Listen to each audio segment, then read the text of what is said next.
ଜୟ ଶ୍ରୀ ଜଗନ୍ନାଥ। ଗୋଟେ କଥା କହୁଛି, ଆପଣମାନେ ମନେ ରଖନ୍ତୁ, ଜୀବନରେ ଯଦି ଯାହାକୁ ଆପଣ ହୃଦୟରୁ ଅତି ନିଜର, ଅତି ଆପଣାର, ଅତ୍ୟଧିକ ଭଲ ପାଇଥିବେ, ତେବେ ସେ ଯେତେବେଳେ ଆପଣଠାରୁ ଡିଷ୍ଟାନ୍ସ ମେଣ୍ଟେନ୍ କରିବେ, ସେ ମା' ହଉ, ଭଉଣୀ ଭାଇ ହୁଅନ୍ତୁ, ଯେକୌଣସି ପବିତ୍ର ସମ୍ପର୍କ ହେଉ କିମ୍ବା ଆପଣଙ୍କର ଅତି ଆତ୍ମୀୟତା ବ୍ୟକ୍ତି ବିଶେଷ ହେଇଥାନ୍ତୁ, ଯେତେବେଳେ ସେ ଆପଣଠାରୁ ଡିଷ୍ଟାନ୍ସ ମେଣ୍ଟେନ୍ କରିବେ, ଦୂରେଇ ଯିବେ ନା, ବହୁତ ଯନ୍ତ୍ରଣା ଲାଗିବ। କାହିଁ ଜାଣିଛନ୍ତି? ଆପଣ ତାଙ୍କୁ ନେଇ ବହୁତ କିଛି ସ୍ୱପ୍ନ ଦେଖିଥିବେ, ବହୁତ କିଛି ଆଶା କରିଥିବେ। ତେବେ ଗୋଟେ କଥା ମନେ ରଖିଥାନ୍ତୁ, ଏ କଳିଯୁଗରେ ଅତି କାହାକୁ ନିଜର ଭାବିବେ ନାହିଁ। କାରଣ ଏ କଳିଯୁଗରେ ଯାହାକୁ ଅତି ଆପଣାର ଭାବିଥିବେ, ସେ ଆପଣାର ନୁହେଁ। ଆପଣ ମାର୍କ କରନ୍ତୁ, ଥରେ ଚିନ୍ତା କରିବେ, ପ୍ରକୃତିରେ ଅତି ଯାହାକୁ ଆପଣାର ଭାବିଥିବେ, ସେ କଦାପି ଆପଣଙ୍କର ନୁହେଁ। କାହିଁ ଜାଣିଛନ୍ତି? ଯେଉଁମାନେ ଆପଣାର ହେବେ, ସେ ଆପଣଠାରୁ କେବେ ହେଲେ ଡିଷ୍ଟାନ୍ସ ମେଣ୍ଟେନ୍ କରି ରହିପାରିବେ ନାହିଁ। ଆଉ ଯିଏ ଆପଣାର ନୁହେଁ, ସିଏ ଆପଣଙ୍କୁ ଛାଡ଼ିକି ଚାଲିଯିବ। ବେଳେବେଳେ ଏମିତି ବି ସମୟ ଆସେ, ମୋତେ ମୋର ବହୁତ ନିଜ ଲୋକମାନେ କହନ୍ତି, କ୍ଲାଇଣ୍ଟମାନେ କହନ୍ତି, ଭାଇନା ମୁଁ ଜଣକୁ ହୃଦୟରୁ ସେତିକି ନିଜର ବୋଲି ଭାବି ନେଇଛି, ନିଜର ବୋଲି ଭାବିଛି, କିନ୍ତୁ କୌଣସି ଖରାପ ସମ୍ପର୍କ ନାହିଁ। କିନ୍ତୁ ସେ ମୋ ନମ୍ବରକୁ ବ୍ଲାକଲିଷ୍ଟ କରିଦେଇଛି, କି ମୋର ଫେସବୁକ୍ ଆଇଡ଼ିକି ବ୍ଲାକଲିଷ୍ଟ କରିଦେଇଛି, ଯାହା ବି ହେଉ, ଇନଷ୍ଟା ଯାହା ବି ହେଉ, ଫୋନ୍ରେ ଅଛି, ସବୁ ମୋତେ ବ୍ଲାକଲିଷ୍ଟ କରିଦେଇଛି। କିନ୍ତୁ ମୁଁ ସବୁବେଳେ ଖୋଜୁଛି, ତାକୁ ଦରାଣ୍ଡୁଛି, କିନ୍ତୁ କାହାକୁ ବ୍ଲାକଲିଷ୍ଟ ହେଇଥିବ ନାହିଁ। ଯେ ପ୍ରକୃତରେ ହୃଦୟରୁ ସେତିକି ନିଜର ବୋଲି ଭାବିଥିବ ନା, ସେ ବ୍ଲାକଲିଷ୍ଟ କରିବନି। କାହିଁ ଜାଣିଛନ୍ତି? ବ୍ଲାକଲିଷ୍ଟ କେଉଁମାନେ କରନ୍ତି? ଯେଉଁମାନେ ଆପଣଙ୍କୁ ସେତିକି ନିଜର ବୋଲି ଭାବିନଥାନ୍ତି, ଖାଲି ଲୋକ ଦେଖାଣିଆ ହେଇଥାନ୍ତି, ଆପଣଙ୍କୁ ମୋଟିଭେସନ୍ କରିଥାନ୍ତି, ସେଇମାନେ ହିଁ ବ୍ଲାକଲିଷ୍ଟ କରିଥାନ୍ତି।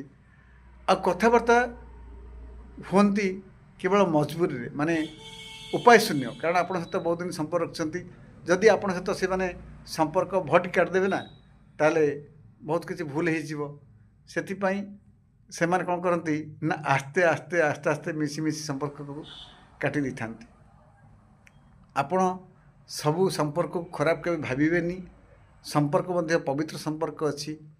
ତେବେ ଏ ଯୁଗରେ ଆପଣ ମାର୍କ କରିବେ, ଗୋଟେ ଚିନ୍ତା କରିବେ, ଏଠି ପ୍ରକୃତିରେ କେହି କାହାର ନୁହେଁ, ଖାଲି ଲୋକ ଦେଖାଣିଆ ହୁଅନ୍ତି, ସମ୍ପର୍କକୁ ଲୋକ ଦେଖାଣିଆ ହିସାବରେ ଯୋଡ଼ିଥାନ୍ତି। ଆଉ ଯେତେବେଳେ ତାଙ୍କର ବ୍ୟକ୍ତିଗତ ସ୍ୱାର୍ଥ ସରିଯିବ, କିମ୍ବା ଆପଣଠାରୁ ଯଦି କିଏ ଅତି ନିଜର ଆପଣାର ହେଇଯିବ, ଆପଣଠାରୁ ବହୁତ ସୁନ୍ଦର ହେଇତେ ମିଳିଗଲା, କି ଆପଣଠାରୁ ଧନଶାଳୀ ମିଳିଗଲା, କିମ୍ବା ଆପଣଠାରୁ ଜ୍ଞାନୀ ଲୋକ ମିଳିଗଲା, କି ଆପଣଠାରୁ କିଏ ଅଧିକା ମିଶିଗଲା, ତେବେ ସିଏ ଆପଣଙ୍କୁ ନିଶ୍ଚିତ ରୂପେ ଛାଡ଼ି ପଳାଇବେ। ବର୍ତ୍ତମାନ ସମାଜରେ ସେୟା ହିଁ ଚାଲିଛି। ଆଉ ସେ ପୁରୁଷ ହେଇଥାନ୍ତୁ କିମ୍ବା ନାରୀ ହେଇଥାନ୍ତୁ, କିମ୍ବା ଯିଏ ବି ହୁଅନ୍ତୁ, ଆପଣ ଖାଲି ଗୋଟେ ଜିନିଷ ମାନେ ମନେ ରଖିବେ, ଏତେ ଆପଣାର ନିଜର ଭାବନ୍ତୁ ନାହିଁ କାହାକୁ। ବହୁତ କଷ୍ଟ, ବହୁତ ଯନ୍ତ୍ରଣା ଲାଗିବ। ମୁଁ ଦେଖୁଛି ବହୁତ ଲୋକ ଆସୁଛନ୍ତି, କାନ୍ଦୁଛନ୍ତି, କହିଲେ ଭାଇନା ଆମେ ତ କାନ୍ଦି ପାରୁନୁ କାହା ଆଗରେ, ଆପଣ ପାଖରେ ଆସି କାନ୍ଦି ପକାଉଛୁ, ଆକ୍ଚୁଆଲି ଆମ ସମ୍ପର୍କ ରହିବ କି ନାହିଁ? କିନ୍ତୁ ମୁଁ ଉତ୍ତର ଦିଏ, ଯିଏ ସମ୍ପର୍କ ରଖିବା ପାଇଁ ଚାହେଁ ନା, ସେ କେବେ ସମ୍ପର୍କ ଭାଙ୍ଗି ଦିଏ ନାହିଁ। ଆଉ ଯିଏ ସମ୍ପର୍କ ନ ରଖିବା ପାଇଁ ଚାହେଁ, ସେ କେବେ ସମ୍ପର୍କ ରଖେ ନାହିଁ। ତେବେ ଏତିକି କଥା ମନେ ରଖିଥାନ୍ତୁ, ଯଦି ଗୋଟେ ମନୁଷ୍ୟ 2-3 ଦିନ 5 ଦିନ ଆପଣଙ୍କ ସହିତ କଥା ହେଇକି ନ ରହିପାରୁଛି, ତେବେ ଆପଣମାନେ ତାଠାରୁ ଦୂରେଇ ଯାଆନ୍ତୁ। ଦୂରେଇ ତ ପାରିବେ ନାହିଁ, କିନ୍ତୁ ଚେଷ୍ଟା କରନ୍ତୁ ଆପଣ ତାଙ୍କଠାରୁ ଦୂରେଇ ଯିବା ପାଇଁ। କଷ୍ଟ ହେବ, ଯନ୍ତ୍ରଣା ହେବ, କାନ୍ଦିବେ, ବହୁତ ଯନ୍ତ୍ରଣା ଲାଗିବ, କିନ୍ତୁ ତାକୁ ଆଡ଼ଜଷ୍ଟ କରିଦିଅନ୍ତୁ। କାରଣ ଏ ମନୁଷ୍ୟ ନା ବହୁତ ସ୍ୱାର୍ଥପର ମନୁଷ୍ୟ।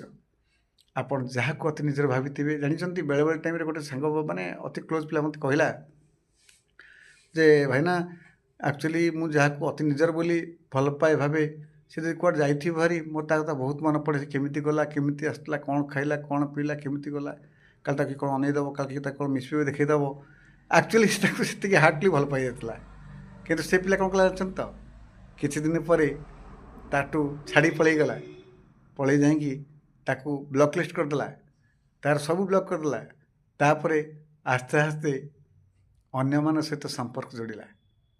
ଏହା ହେଉଛି ବାସ୍ତବ ସତ୍ୟ ଘଟଣା। କଷ୍ଟ ଲାଗିପାରେ, ଦୁଃଖ ଲାଗିପାରେ, ଏଇଟା କୌଣସି ନାରୀ କୁହାଯାଉ ନାହିଁ, କୌଣସି ଝିଅ କୁହାଯାଉନି, କେଉଁ ପୁଅକୁ କୁହାଯାଉ ନାହିଁ। ବର୍ତ୍ତମାନ ସମାଜର ଅତ୍ୟଧିକ ମନୁଷ୍ୟ ଏକ୍ଜାକ୍ଟଲି ଏଇ କାଟାଗୋରୀ। ତେବେ ଆପଣମାନେ ଟିକେ ଦେଖି ଚାହିଁକି ରହିବେ। ଯଦି ଆପଣଠାରୁ କିଏ ଦୂରେଇ ଯାଉଛି ନା, ଦୂରେଇ ଯାଉ, ଛାଡ଼ି ଦିଅନ୍ତୁ। ଆଉ ଯିଏ ଅତି ଆପଣାର ଆପଣ ହୋଇଯାଉଛି ତାକୁ କେବେ ହେଲେ ବି ହାତଛଡ଼ା କରନ୍ତୁ ନାହିଁ, ରଖନ୍ତୁ। ଦେଖିବେ ନିଶ୍ଚିତ ରୂପେ ମଙ୍ଗଳମୟ ହେବ, ଭଲ ହେବ। କିନ୍ତୁ ସମ୍ପର୍କ ଭିତରେ କୌଣସି ଉଦ୍ଦେଶ୍ୟ ନ ରହିବା ଉଚିତ। ରହୁଛି। ଜୟ ଶ୍ରୀ ଜଗନ୍ନାଥ।